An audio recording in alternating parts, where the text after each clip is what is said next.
ye online liani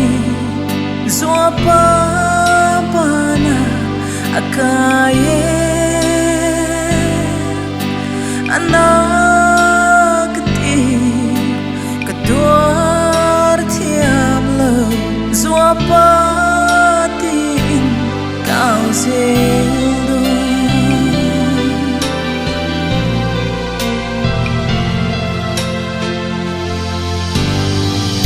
min don tui ve molen rua du te tlafam ngaya tlai ni kale mai hi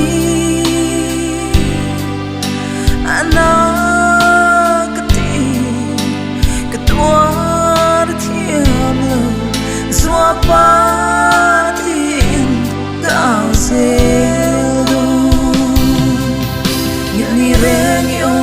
don lo zua pa isak min adai longe ilena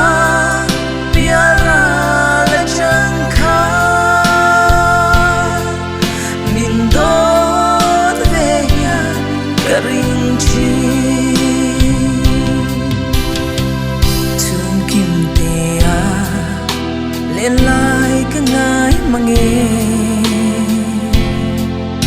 kan tuar thiam lo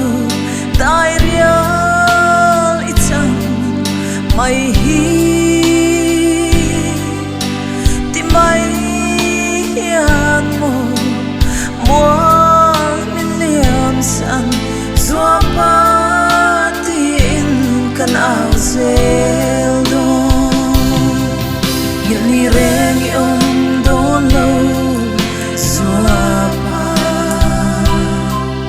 isak min ada